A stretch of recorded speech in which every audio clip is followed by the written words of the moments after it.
¿Cuál es el protocolo de la nación? El protocolo de una nación no se sabe muchas veces cuál es. Puede ser su gran novela, para muchos puede ser Los Siete Locos de Roberto Arlt, que ahora vamos a retomar el tema de la locura. Otro puede ser el manual de conducción política. En la época de Mansilla podría ser el manual del duelista.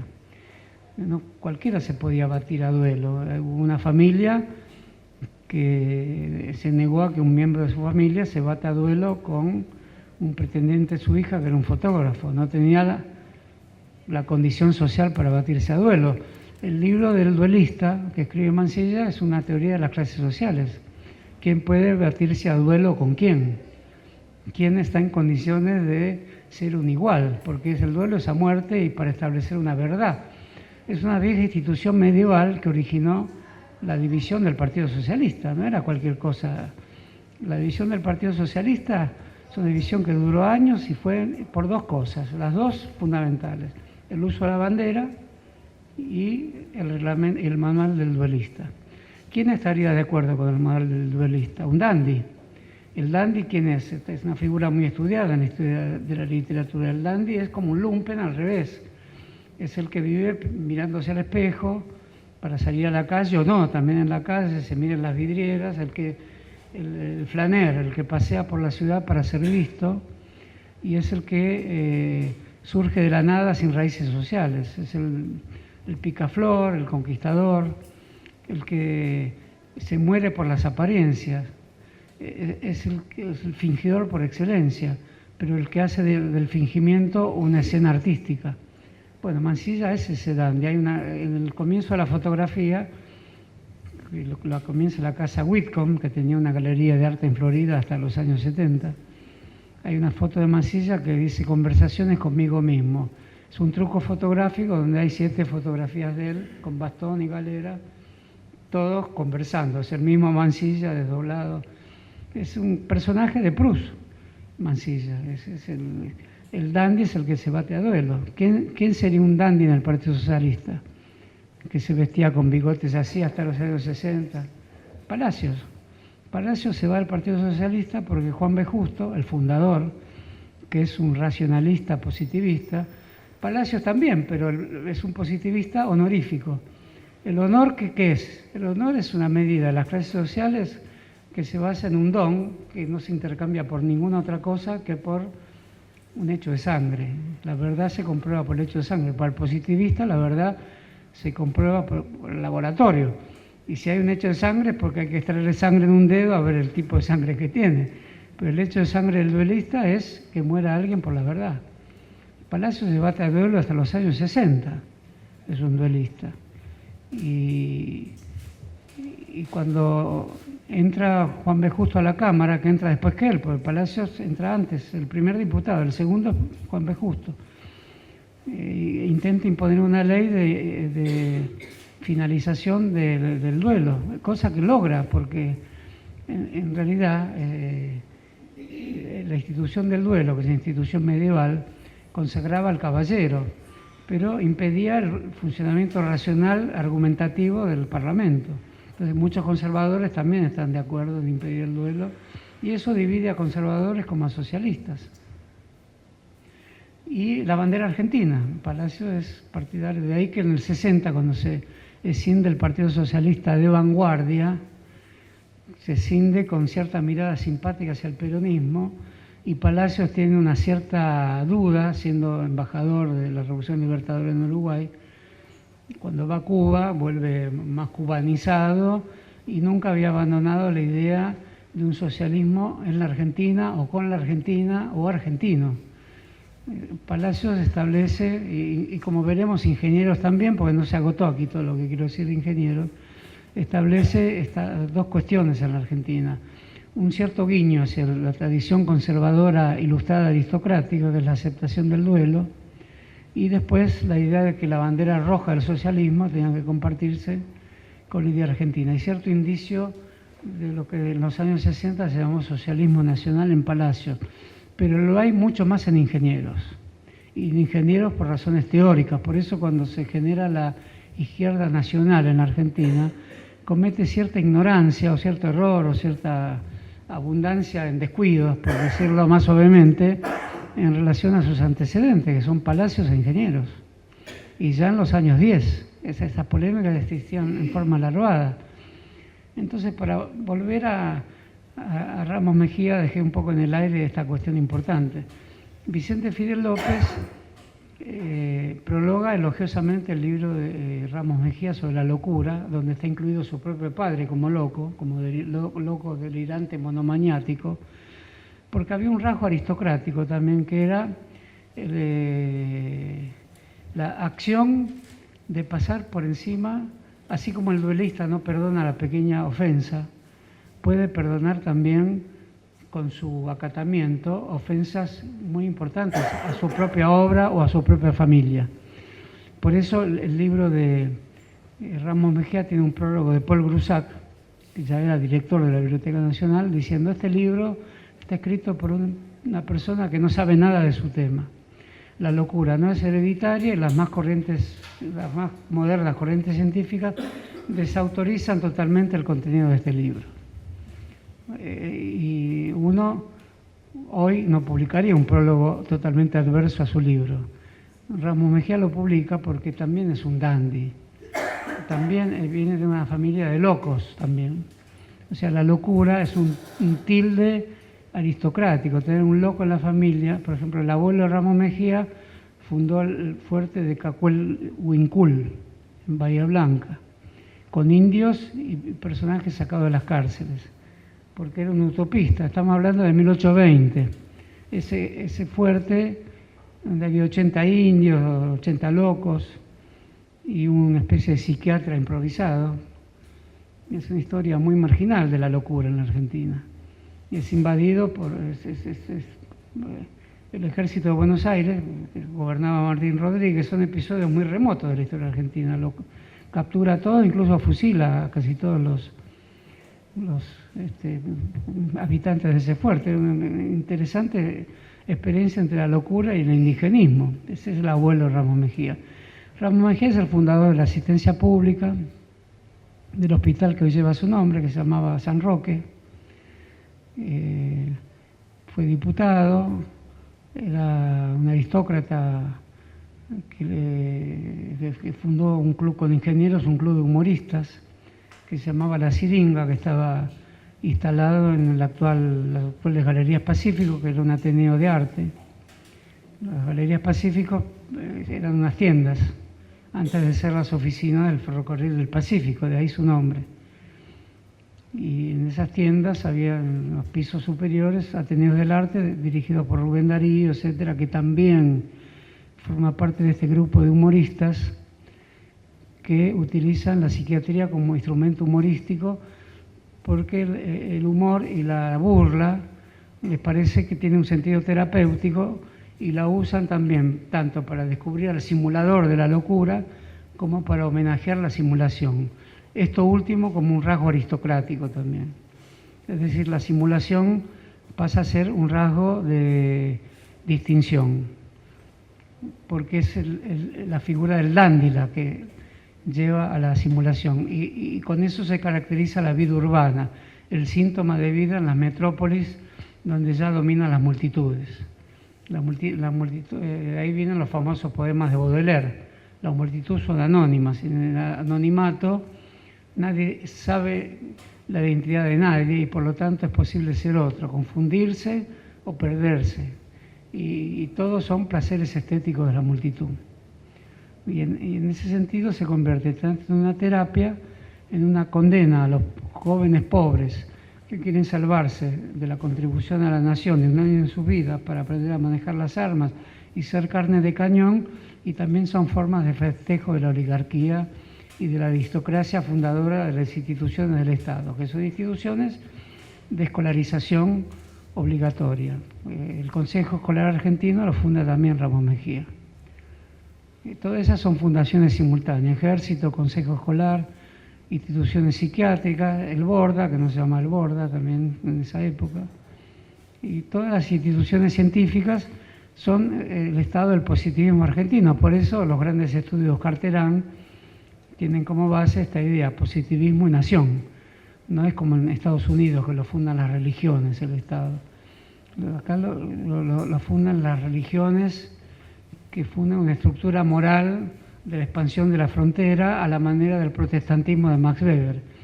Es decir, quien más acumula lo hace como signo de salvación.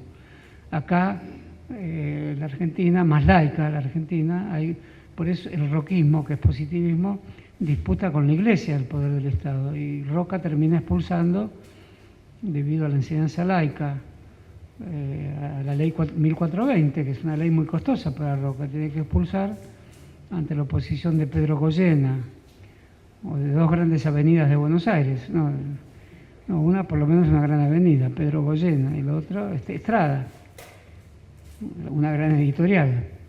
Eran los dos grandes representantes de la intelectualidad católica en la Argentina, que disputan contra la ley 1420, contra Roca, que termina expulsando a los dos embajadores del Vaticano. Eso solo se repitió con Perón en 1954. De ahí que Jorge Berardo Ramos teoriza sobre la relación Roca-Perón sobre bases poco sólidas, pero no sobre esta, que sí es sólida. Son los dos únicos presidentes que expulsaron a vicarios del Vaticano, o ¿cómo se llama? La Vicaría Apostólica Vaticana en Buenos Aires. Perón expulsó al famoso Monseñor Tato y Roca también al correspondiente embajador del Vaticano en el año 1880. En el caso que estamos tratando de la locura y de la simulación, era un tema que Freud, que comienza a escribir en esta misma época, sus grandes trabajos. La interpretación de los sueños de Freud es de 1900. Y Freud pasa por el tema de la simulación. La simulación es un tema muy sugestivo y muy atractivo hasta hoy. Hay muchos jueces, pues la psiquiatría argentina está muy ligada con doctrinas penitenciales y demás, con la cuestión de la pena. Por locura se rebaja la pena, por emoción violenta se rebaja la pena. Hay una cárcel interna en el Borda, no sé si se sigue llamando Borda hoy, que son personas que tienen esta característica, que son asesinos y además locos, son declarados locos y asesinos. Eso hace temblar todo el edificio de la ciencia. Lo estudia muy bien Foucault esto, ¿no? Esa doble pertenencia a dos cláusulas, digamos, la psiquiatría y el delito penal, pone en tela de juicio la idea de castigo, la idea de responsabilidad. Por eso en un hospicio hay una cárcel. Como al inversa también puede ser aceptable en estos términos, que en una cárcel haya internamente un hospicio. Pero da la impresión que parece más importante ser loco que haber matado a alguien desde el punto de vista de la pena. Por eso la pena se debilita ante un loco que mata a alguien o alguien que está poseído por algún demonio, que laicamente se llama emoción violenta. Entonces, todo eso Freud lo estudia y pasa por alto. Y lo pasa por alto en una conferencia muy conocida cuando los abogados de la Facultad de Derecho de Viena lo llaman para que dé una conferencia sobre la simulación. Porque la simulación es un tema frente al cual todo juez, el juez y el coronel, y el teniente y el médico del ejército. El médico militar es muy importante, como el músico militar. Una institución que contiene a otra siempre es compleja. Uno lo aprende tarde esto. El músico militar es antes músico que militar, o antes militar que músico. Da órdenes de fusilamiento o solo toca el trombón. Pero es un músico militar, hay jerarquías, hay teniente músico, coronel músico. El médico militar tiene menos penalidad si asiste a la tortura o si simplemente cura a alguien en una enfermería. El médico militar también tiene grados, teniente médico o coronel médico. Por lo tanto, hospicio, cuartel, todo lo que después en los años 60 fue la doctrina de las instituciones de encierro, son doctrinas fundadoras de estados. Y hoy hay que seguir estudiándolas, incluso superando a Foucault, me parece, porque sigue pendiente este tema de qué son los estados y cómo organizan sus cláusulas, sus enclaustramientos, digamos, sus monasterios, sus universidades, incluso, que son dentro de estos sistemas de enclaustramientos las más abiertas y las más aceptables. Y además, vamos a decir la verdad, es a las que pertenecemos nosotros. Pero no nos tenemos que desubicar tanto respecto a las que pertenecen otros, que nos creemos tan diferentes y que no están así. Entonces Freud rechaza totalmente la simulación como instrumento jurídico y le dice a los abogados de Viena, en la Gran Viena de 1900, donde está el expresionismo, el surrealismo, el psicoanálisis, el trotskismo, el marxismo, donde se está fundando todas las ideologías del siglo XX. Freud rechaza y desvía la idea del psicoanálisis de la idea de simulación y le dice a los abogados que el psicoanálisis ni la idea de simulación debe servir para razonar sobre la pena, sobre las penalidades, porque los abogados le preguntan si es posible algún método psiquiátrico para saber si un delincuente miente o no. Y Freud descarta tajantemente al psicoanálisis de ese uso psiquiátrico penal. Es un gran gesto de Freud ese. No lo hace Ingenieros, pudiendo haberlo hecho, porque Ingenieros conoce a Freud, no personalmente, pero aunque hoy nos jactamos que estamos en la globalización y que enseguida se conocen las cosas, Freud ya era conocido en Buenos Aires. Ingenieros escribió un libro, no me acuerdo cuál ahora, donde resume muy bien, en 1910, toda la doctrina de Freud. La conoce bien, el inconsciente, está muy bien resumido, muy bien conocido.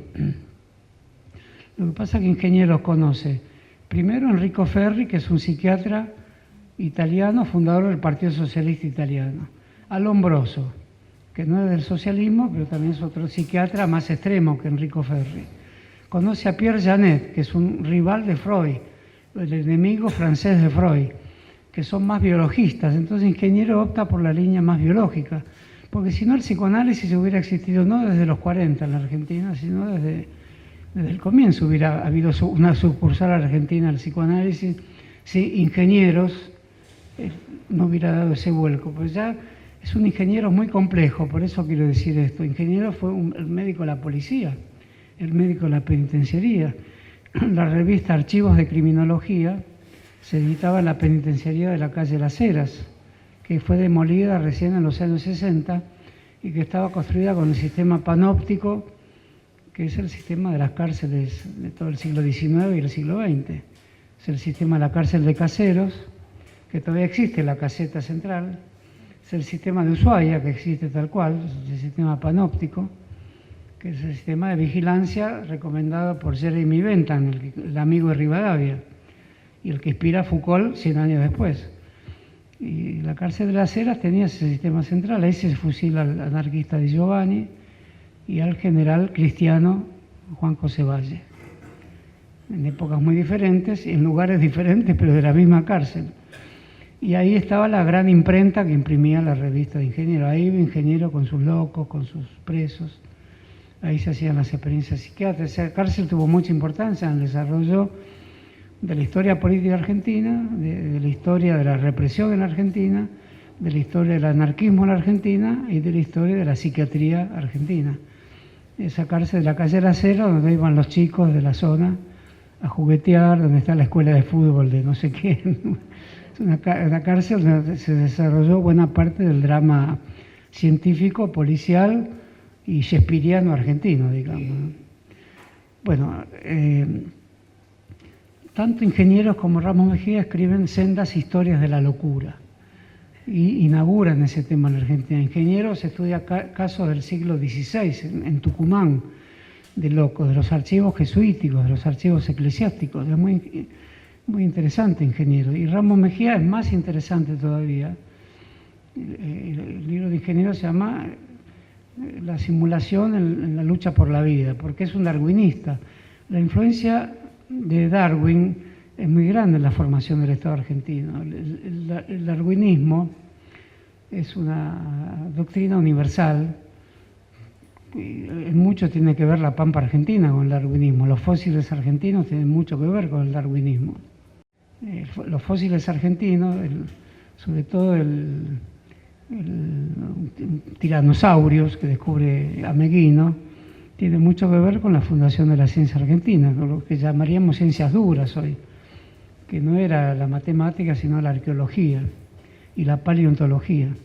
Darwin pasa por La Pampa, en un famoso episodio se cruza con Rosas. Ese es un cruce muy importante, porque Rosas tiene sus arqueólogos también, como tiene sus bufones. El estado de Rosas hay que estudiarlo muy bien. Ya hablamos de Pedro de Angeli la vez pasada, es el polígrafo rosista. Muñiz, que da nombre a un hospital también, es el arqueólogo de Rosas, y está muy cerca de la gran arqueología del siglo XX, Muñiz. Y todos los huesos de Muñiz están en el Museo del Hombre de París hoy, no de los huesos del cadáver de Muñiz, digamos, para hacer un chiste lúgubre, sino todos los huesos que junta por La Pampa están ahí porque Rosas los da a cambio de una negociación con los franceses. Rosas era muy suelto de cuerpo cuando negociaba, incluso no está muy claro el episodio de las Malvinas, para mí no está muy claro.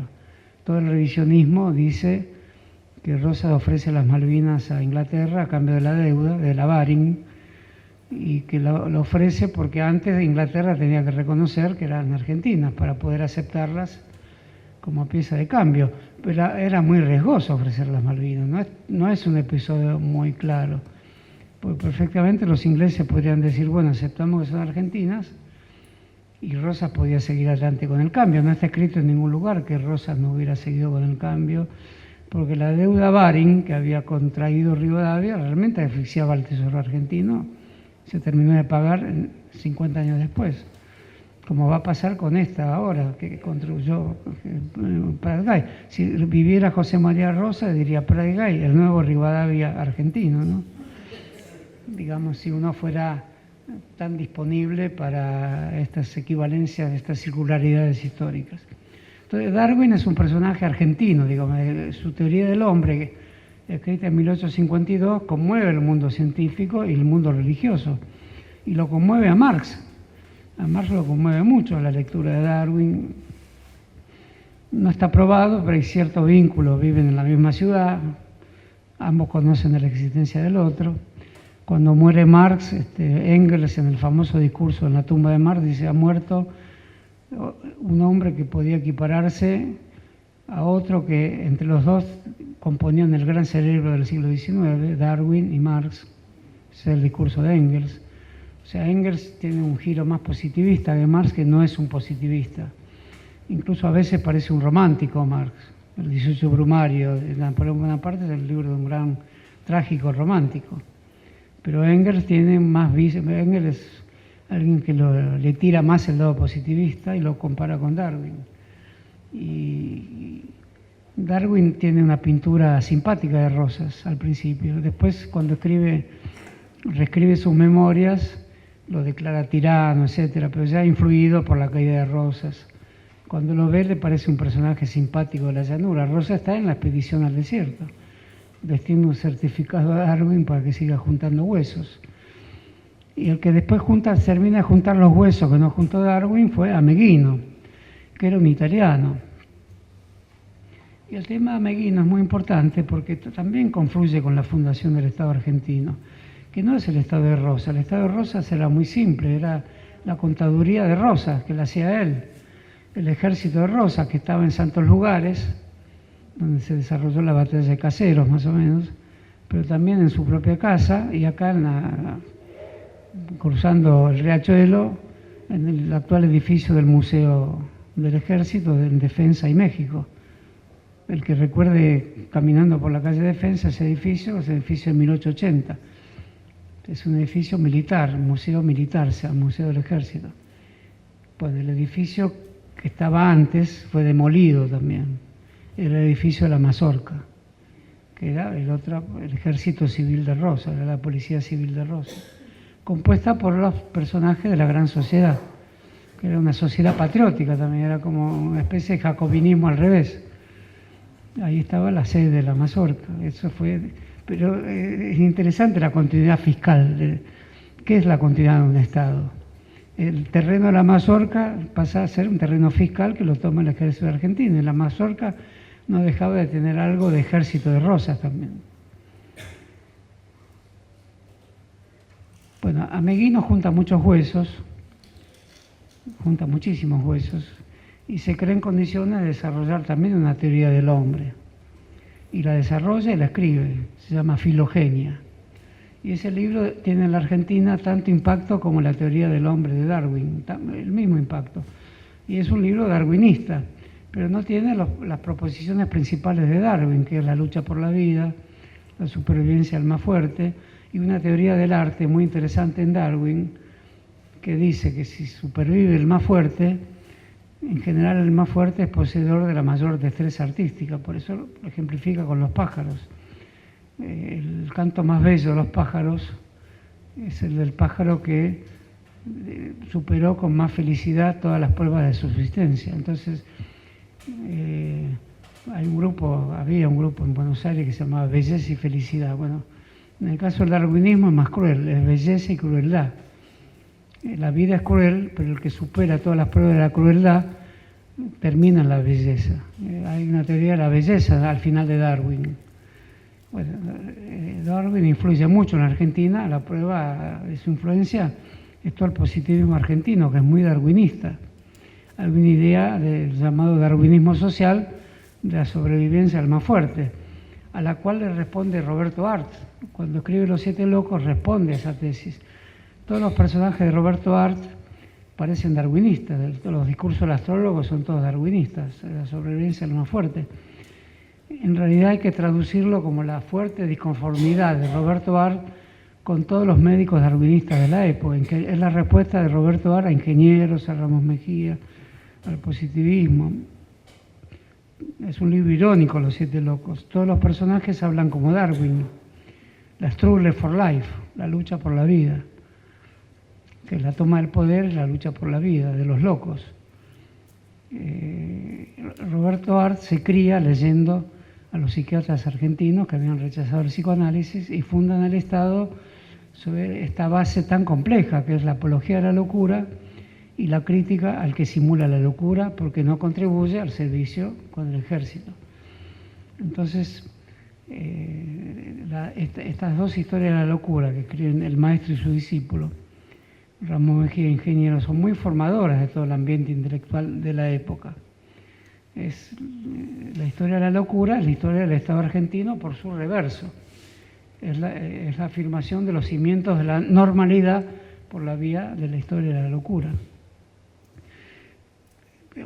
Ocurre también que en esta historia de la locura Ramos Mejía llega a escribir la historia de la ciudad. La ciudad es producto de la locura y hace un estudio muy anticipado de lo que serían los grafitis hoy. Estudia todas las escrituras indescifrables de la ciudad porque le parecen que son los signos que animan a la ciudad contemporánea. La ciudad contemporánea tiene que ser la ciudad de los locos, por eso es un anticipador de Roberto Arlt, Ramos Mejía, y es un amante de lo esotérico, es un esoterista. El positivismo argentino tiene ese rasgo, cultiva lo esotérico al mismo tiempo que quiere crear un estado disciplinador, por eso es tan complejo el positivismo argentino.